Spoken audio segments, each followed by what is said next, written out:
सड़क आ जाने से गांव का विकास होना शुरू होता है। और कैसे हो सीताराम? सभी लोग शहर में काम ढूंढने जा रहे हैं, क्या तुम नहीं जाओगे? नहीं, मैं तो अपने ही गांव में रहकर कुछ काम कर लूंगा। और तुम करोगे क्या? सोच रहा हूँ एक बड़ा सा घर बनाऊं और उसमें किराएदार रखकर अपना खर्चा चला लूं। और तुम्हारे पास घर बनाने के लिए इतने पैसे कहाँ से आएंगे? घास का घर बनाऊंगा। हाँ, ऐसा हो सकता है।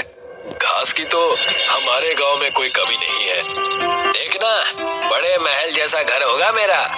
सीताराम जंगल जाता है और वहाँ से बहुत सारी सूखी घास लेकर वापस आता है और उस घास को बुनकर घर बनाने लगता है।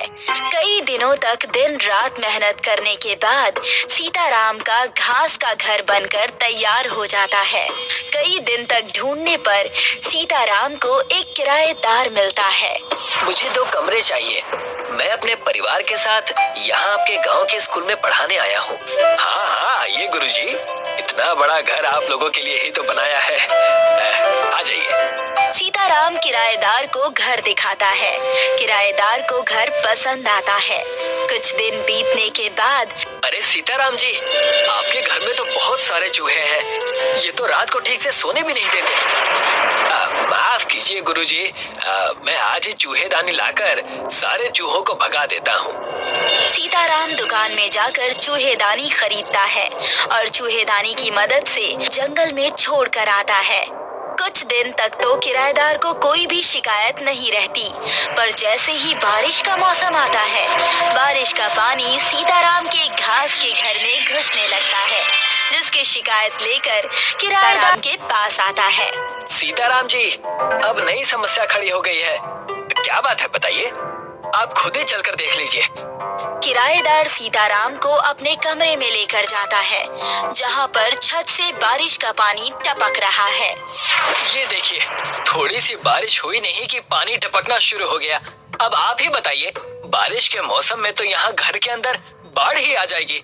माफ कीजिए गुरुजी, मैं इसका कुछ इलाज करता हूँ। सीताराम बाजार से एक बड़ा सा त्रिपाल और ताड़ पत्री खरीद कर लाता है, जिसे वो अपने घर के ऊपर रख देता है।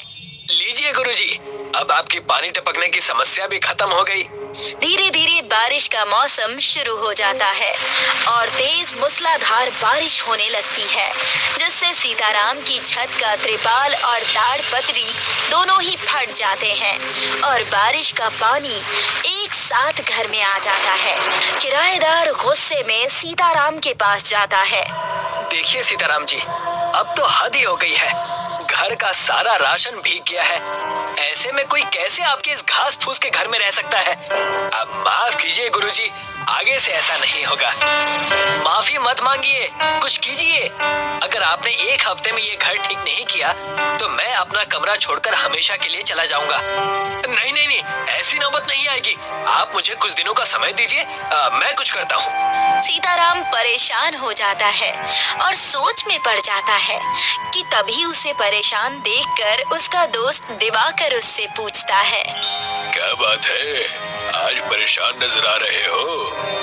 हाँ, बारिश की वजह से घर के अंदर पानी घुस रहा है, जिससे किराएदार ने घर खाली करने के लिए कहा है। अब घास फूस का घर है तो पानी तो घुसेगा ही ना। समझ ही नहीं आ रहा कि क्या करूं।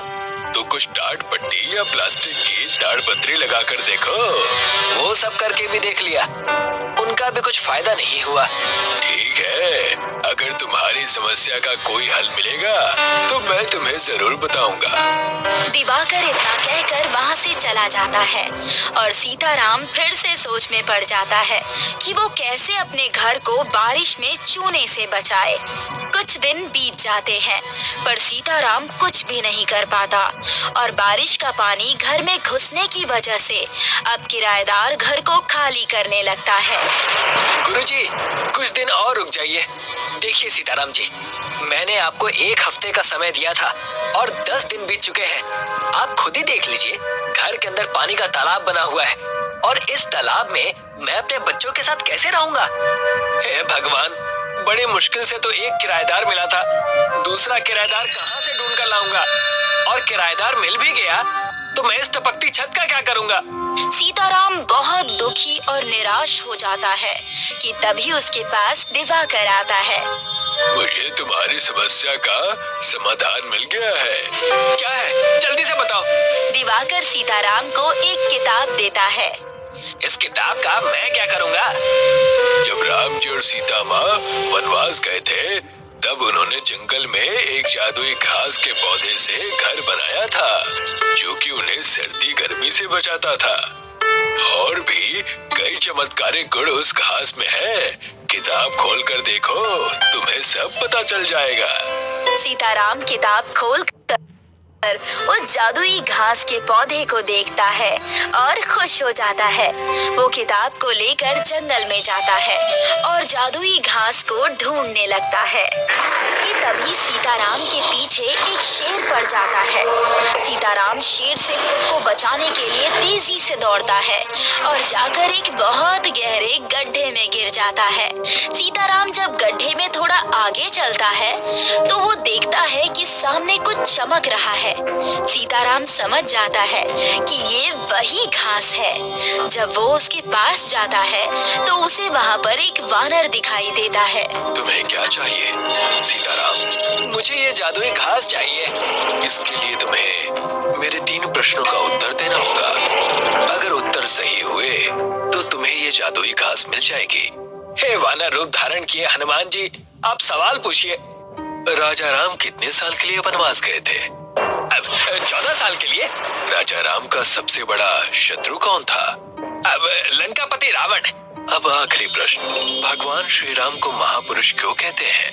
क्योंकि एक राजा होते हुए भी उन्होंने अपने पिता के वचन की लाज रखने के लिए राजघराने को छोड़कर वनवास जाने का निर्णय लिया था। तुमने सभी प्रश्नों के सही उत्तर दिए हैं। तुम जितना चाहे उतना जादुई घास ले जा सकते हो। जय हो सीता मैया की, जय हो रामचंद्र जी की। हे ईश्वर, मुझ गरीब पर अपनी कृपा बनाओ। जय हो प्रभु, आपने अपना चमत्कार दिखा दिया। जय हो सीता मैया, जय हो रामचंद्र जी की। सीताराम जादुई घास का एक बड़ा गड्ढा बनाकर घर ले आता है। सीताराम उस जादुई घास से अपने घर की छत बुनने लगता है। जैसे ही सीताराम उस जादुई घास से अपने घर की छत बनाता है, उसका पूरा घर जादुई घास का महल बन जाता है। अरे वाह सीताराम, ये तो चमत्कार हो गया। ये सब तो प्रभु रामचंद्र जी की कृपा है और तुम्हारी किताब के बताए हुए नुस्खे ने कमाल कर दिया है। बहुत बहुत धन्यवाद दिवाकर। इसमें धन्यवाद की क्या बात है? अगर मुसीबत के समय में एक दोस्त दूसरे के काम नहीं आएगा तो दोस्ती ही क्या। आ जाओ, तुम्हें अंदर से अपना जादुई घास का महल दिखाता हूँ। सीताराम दिवाकर को अपना जादुई महल दिखाने के लिए ले जाता है। जब ये बात किराएदार को पता चलती है कि सीताराम के घास का झोपड़ा जादुई घास का महल बन गया है, तो वो अपना सारा सामान लेकर सीताराम के पास वापस आता है। मुझे माफ कर दीजिए सीताराम जी, मैं आपके घर को छोड़कर चला गया था और ना जाने आपको क्या क्या कह दिया। कोई बात नहीं गुरुजी, उस वक्त मेरे घर की हालत भी ठीक नहीं थी और ऐसे पानी टपकने वाली छत में भला कोई कैसे रहेगा। पर अब मेरा घर बिल्कुल ठीक हो गया है। आप अपने पूरे परिवार के साथ वापस आ सकते हैं। किराएदार अपना सारा सामान और परिवार को लेकर सीताराम के जादुई घास के महल में वापस रहने के लिए आ जाता है। धीरे धीरे सीताराम के जादुई घास के महल के बारे में लोगों को पता चलता है और कुछ नए किराएदार रहने के लिए जादुई घास के महल में आने लगते हैं।